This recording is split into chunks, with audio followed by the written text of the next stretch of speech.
नमस्कार, स्वागत है आपका हमारे YouTube चैनल कथा कलश में। आज हम सुनेंगे वो कथा जिसमें धर्म कर्म के महत्व को बताया गया है। एक गांव में दो सेठानियां रहती थी। एक के घर में धन बहुत था, पर वह कंजूस थी। वे किसी भी प्रकार का दान धर्म नहीं करती थी।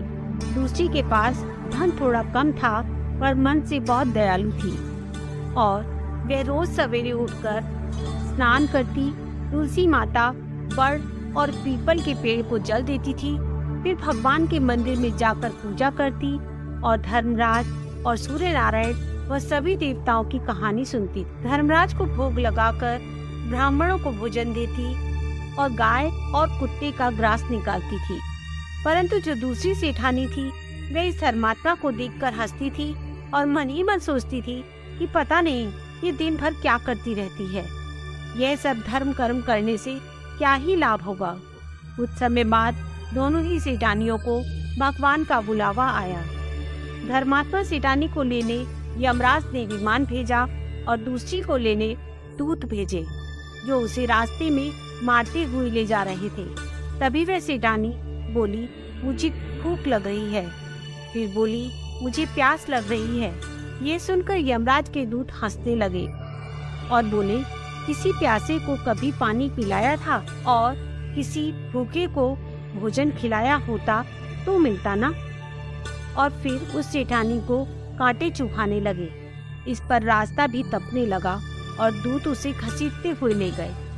अब सेठानी बहुत पछताने लगी कि सब कुछ होते हुए भी उसने कभी दान धर्म नहीं किया। कुछ समय के बाद जब वो यमराज के दरबार में पहुंची तो उसने देखा धर्मात्मा सेठानी को भगवान के पास सिंहासन मिला और वे उस पर बैठी मुस्कुरा रही थी। उधर दूसरी सेठानी को तपते कुंड में डाल दिया गया। अब पश्चाताप करते हुए सेठानी यमराज से बोली कि मुझे 1.25 पहर का जीवन दान में दे दो, मैं वापस आकर दंड भोग लूंगी। यमराज को उस पर दया आई और यमराज बोले, ठीक है, और सेठानी के शरीर में वापस प्राण डाल दिए।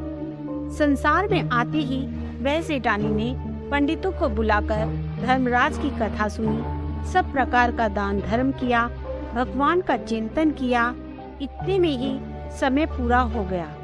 अब की बार उसे लेने यमराज का विमान आया और 1.25 पहर के धर्म से सेठानी को स्वर्ग प्राप्त हुआ। हम आशा करते हैं कि जिस प्रकार धर्मराज ने सेठानी पर कृपा करी, वैसे ही सब पर कर। इस कथा से हमें यह शिक्षा मिलती है कि छोटे से छोटा धर्म कर्म का किया हुआ कार्य भी कभी विफल नहीं जाता। धन्यवाद। अगर आपको हमारी यह कथा पसंद आई है तो कृपया हमारे चैनल को लाइक करें, शेयर करें और सब्सक्राइब करें और बेल आइकन का बटन जरूर दबाएं, ताकि जब हम अपनी नई कहानी लेकर आएं तो आपको पता चल जाए। धन्यवाद। जय श्री कृष्ण।